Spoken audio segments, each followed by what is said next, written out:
Well, welcome everybody back to the Flying Doghouse. It's Fly Day today. And every day's Fly Day. Any day that ends in a Y is a Fly Day. So we're going to take a look at the A-10C today. It's included in the standard edition of Microsoft Flight Simulator 2024. I think we've all probably had enough commentary about the release launch, so at any rate, there are lots of fun things to continue to do as things settle out over in 2020. I encourage you to do that. And we're going to take a peek here at Edwards Air Force Base too. So this is a free add-in that's available over on Flightsim.to. I think it was updated probably about a month ago. Nick does some great stuff, so give this a download, and it does work very nicely in 2024, so expect new issues. At any rate, let's jump outside the plane and see what this thing looks like. And we'll jump over into the sim so we can see what I'm talking about. There we go. All right.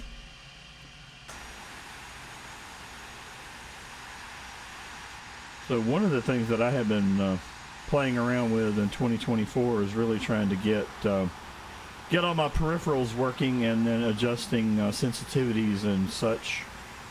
At any rate, look at the sunset here at Edwards. Isn't that gorgeous?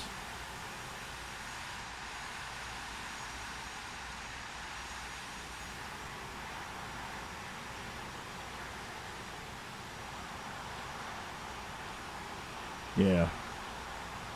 Just really good.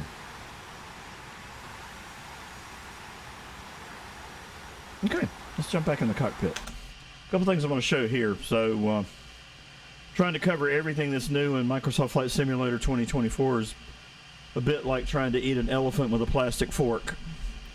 It's going to take you a minute. But anyway, I did want to touch on the tablet. If you haven't fooled with this yet, so I've got it on the checklist page. And I use this as I've been trying to get myself familiar with the A-10. This works very nicely. It's very well done. It's easy to use. So we are not doing a cold and dark start, obviously, since we're sitting here on the runway. But at any rate, I would encourage you to take advantage of this. This is very, very good. So different phases of the flight. And let's just pick takeoff here. So there we go. There's our takeoff procedure, our cruise procedure, our descent procedure, approach, and then landing. Again, this is one of the things in the interface that I really do like. I think this has been well thought out, and well put together. So there we go.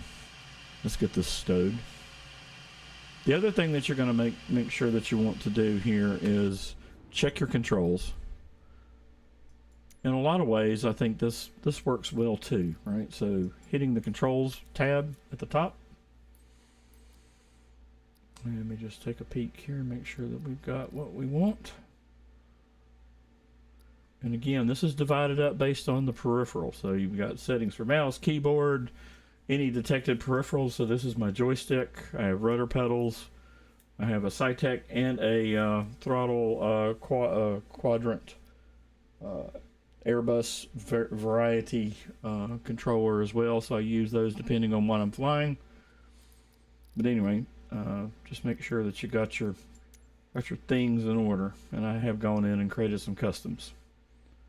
Okay, so that looks good. That was a major worry here. So we'll escape and back to the runway.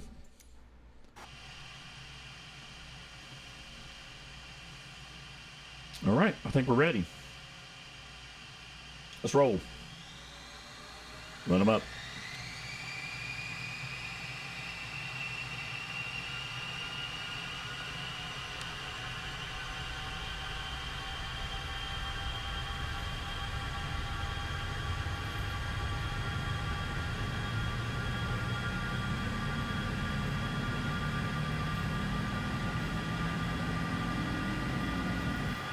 And we're up and away. And gears coming up.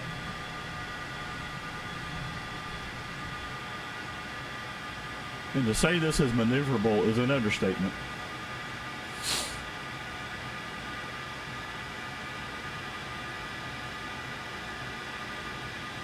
We'll maintain a rough runway heading here. Let's jump outside the plane.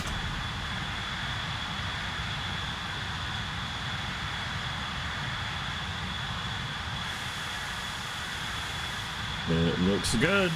Looks the part.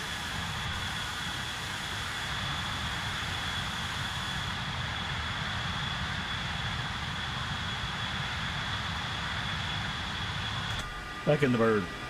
So I believe this aircraft was done for the release by DC Designs, and as such, there are going to be some things in the cockpit that look like they're hoverable and clickable, but they don't do anything. And that's not necessarily a criticism. That's just it is what it is. We'll swing our way back around here. We're just going to make a great big circuit here at Edwards. This is one of my favorite places to check out a new bird.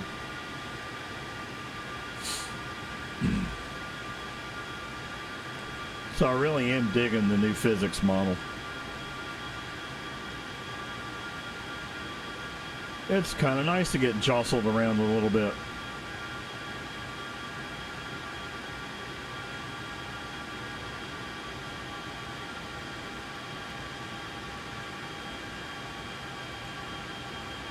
And as you can see, we gained altitude in a hurry. We're already up to 11,000 feet. Of course, this is also the high desert, so. At any rate, I think the cockpit is well laid out here. Relatively easy to find what you're looking for and needing.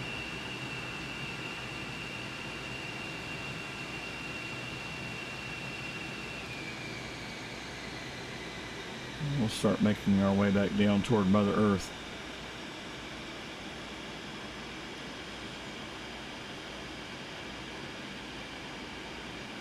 So particularly useful for group flight scenarios. I really love the compass wheel in the upper left-hand corner of the screen,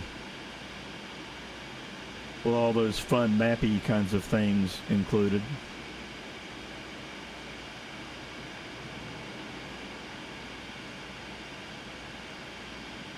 And again, I like having these turned on for the videos and also for the group flights.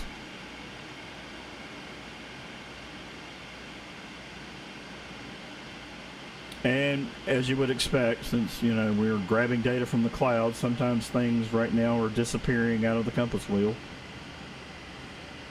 Level of detail is going to shift and change based on your altitude, which is good, right?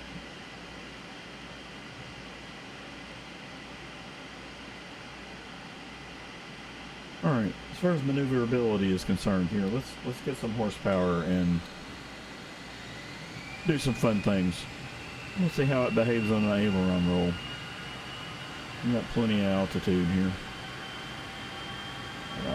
I'll put it up a little higher.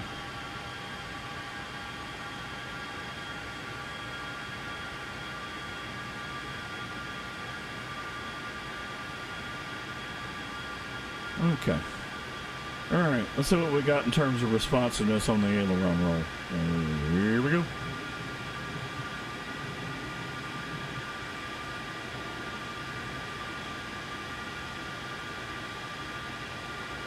And we'll try. All right, aileron roll.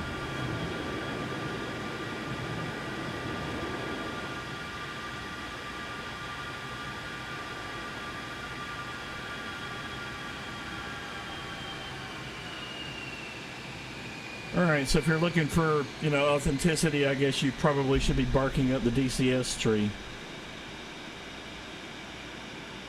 But that's not to say that this is not going to be fun.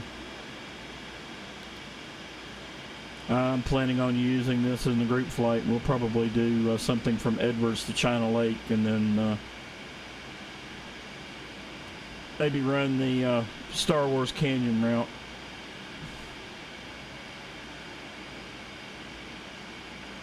All right, let's start burning off some speed here and make our way back over to Edwards. I'm gonna jump back outside the plane, I suppose. Take in some scenery here. And that's been one of the things that I have been very impressed with as far as the 2024 release.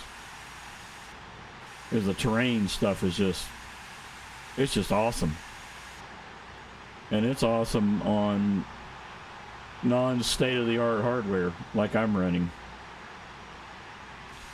Anyway, from that aspect, pretty doggone pleased.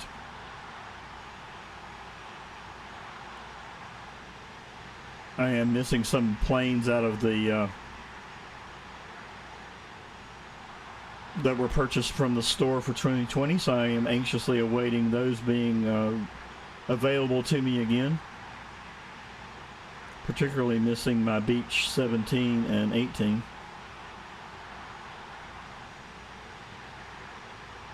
But even with the standard edition, it's not like you don't have something to choose from to fly. And there's our gear warning. And we'll go ahead and drop gear here.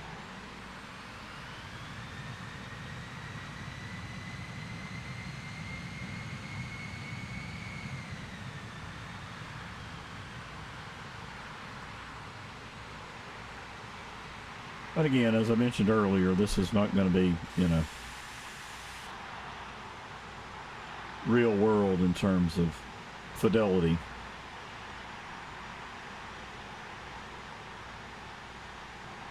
But in a lot of ways, it'll get the job done. I guess one of the things that I would be remiss if I didn't point out is I did go on the Microsoft site and look at the quote documentation for this bird, and thin at best is probably me being generous. So at any rate, we'll come back and we'll take another look at the A-10 later. Put some more flap down here. All right, so we got 20 degrees of flaps. We'll make our way over to the runway.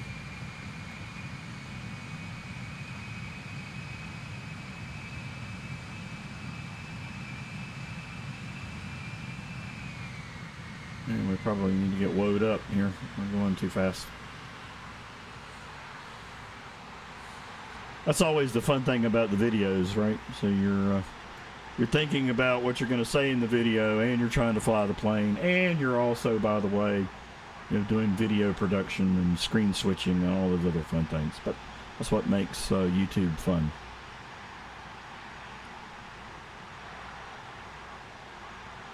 Anywho,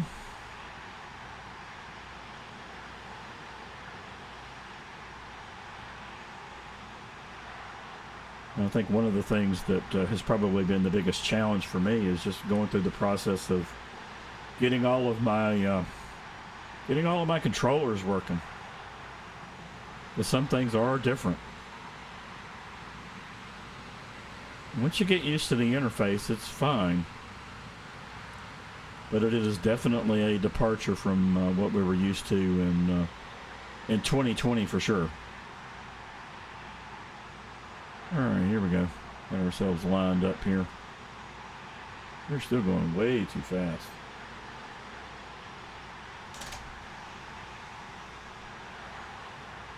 Get some speed break out here. And get woed up.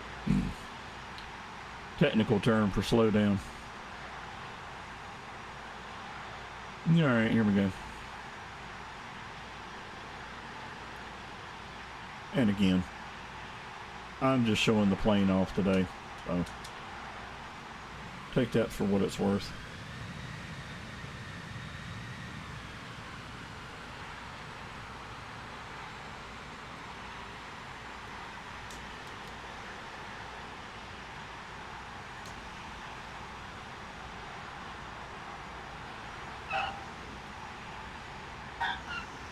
There we go.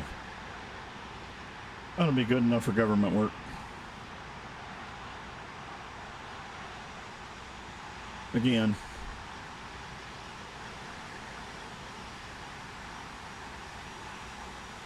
it's a video, not a check ride.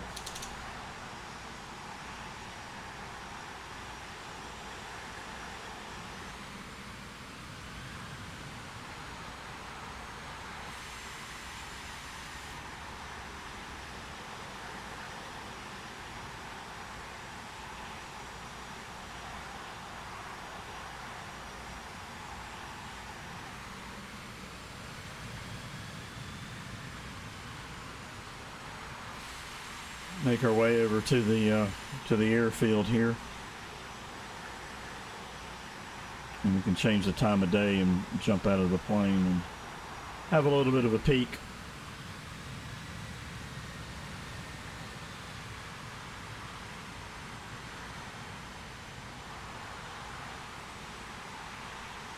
All right, here we go.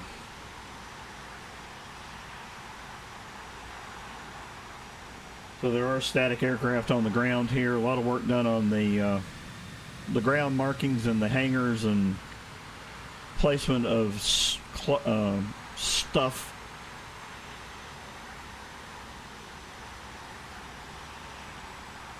Again, if you don't have this add-on, it's definitely a keeper.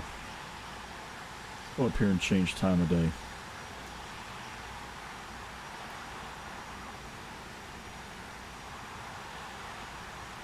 There we go. All right, we finish our taxi.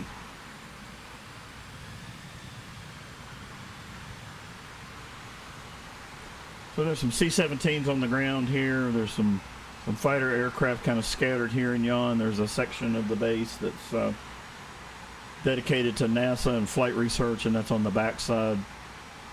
That would be at about north on the compass wheel over there behind that large hangar. Anyway, this scenery is just a lot of fun, so I thought we would show it off and also show you that stuff that was built for Microsoft Flight Simulator 2020 can also look very good in 2024. So expect your scenery developers to be very, very busy, because there's a lot of stuff and it's different, so I'm definitely looking forward to building something from scratch in 24.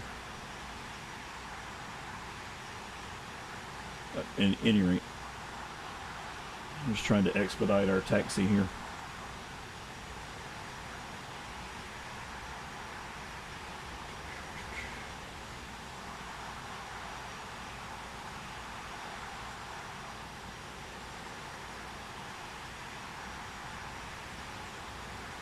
Let's go over here and park next to this bone.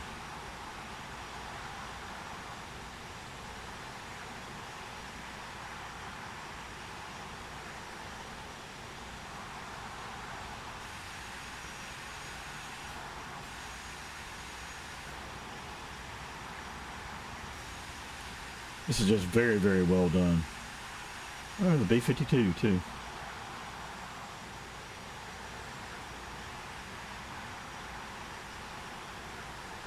All right.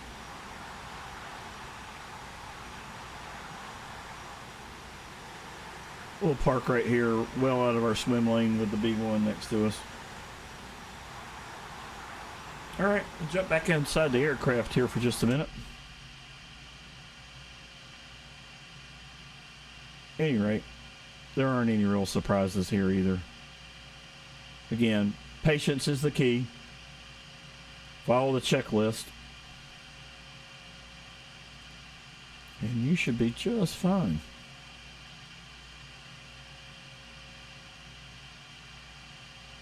All right. We'll come back and do a deeper dive in the A-10 at a later date and time. All right, if you haven't already done so, please like and subscribe. Lots of videos forthcoming. Over the next few months, we'll have some new scenery out as well. So looking forward to that. Share the channel with your flight sim friends as well. All right, well, I'm going to leave it here. Hope everybody is keeping well. Until next time. Cheers, y'all.